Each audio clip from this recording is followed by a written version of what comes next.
What's up, brother? It's Gabe from Dane Seltzer Real Estate Group, and we are back with another video. And today we're going to talk about the importance of selling anything. And this isn't just a real estate video. This is for anybody in any field, in any endeavor that has to do with business.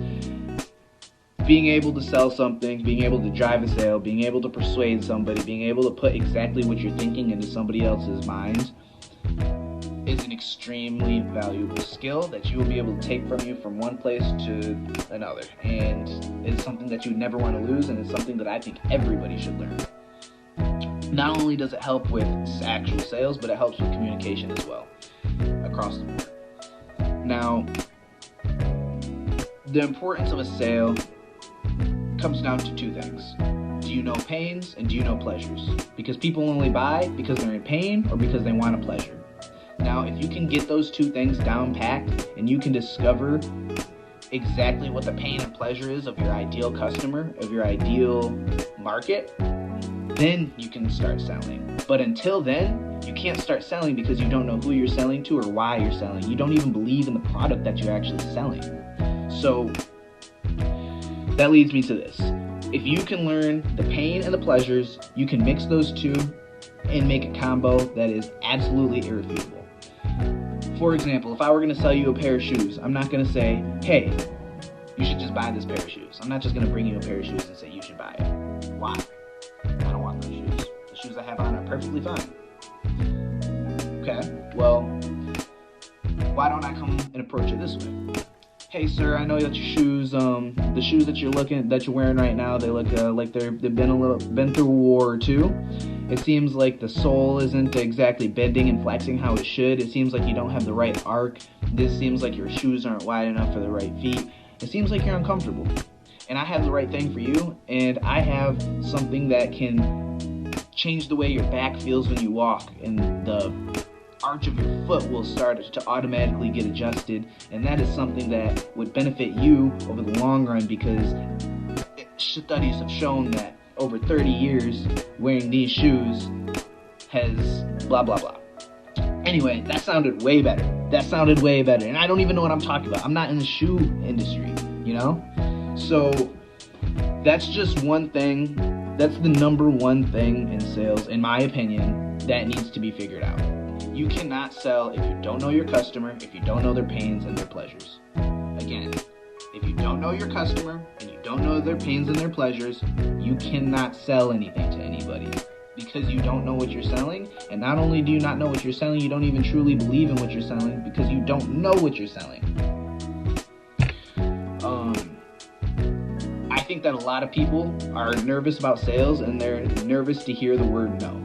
Don't be afraid of the word no. The word no, once you start chasing the word no instead of chasing the word yes, you're going to become way more encouraged. I could go to 100 people and I'm going to get every single one of them to tell me no somehow.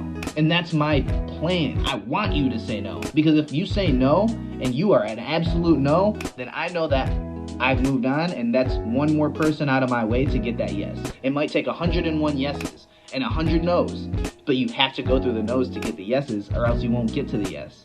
A lot of people stop after 50 no's because they get disheartened, they get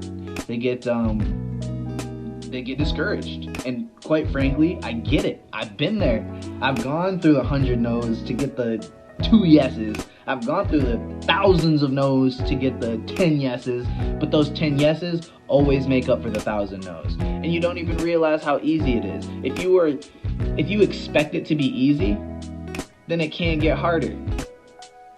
No, I'm sorry. Let me rephrase that. Sorry. If you expect it to be hard, then it can't get harder than what it already is. Especially if you're starting a business and your problem right now is just getting sales. That's the hardest part. You're already through the hard part. If you expect it to be easier, you're just going to set yourself up for failure. If you expect it to be just as what you're doing right now, you're doing the hardest part, acquiring the customers. Because after you acquire the customers, now you can start providing the services. Now you can start showing them what you're actually about. Now you can start raising your price, whatever it may be. The most important part is getting the client in front of you and getting them to say no. I know it sounds crazy because you want your customer to say yes, right? But then You learn more with those 100 no's than that one yes. You learn why you believe in your business. You learn why something's the way it is. Why something costs the way it is. You figure out pains, you figure out pleasures, you start figuring out why somebody is having the problem they're having, and you start figuring out the actual problem, and then you can start to solve that problem, be the solution. You want to be the solution. And that brings me into my second point, is you got to have a absolute solid deal. If you can have a deal that's irrefutable, that you can't say no to, why would somebody say no? That's the deal. Not really sure what happened to the rest of that last video. The end started being all wonky with the volume. I'm not really sure what happened, but I'm about to start heading business to business. I'm going to start driving sales. I'm going to start showing you exactly how you can drive your own sales, how you can start acquiring customers, and start getting them on schedule, start booking them, start understanding pains, pleasures. I'll show you exactly how we do it. I'll show you step by step. And we'll even include some live calls, some live coaching right inside. And like I said, we're going to show you how to improve your business and how you can do it too, and how you can be on the road to making $1 million a year. So, yep, my name's Gabe from Dane Seltzer Real Estate Group and Royal Hood Cleaning. I hope you have a great, blessed rest of your day.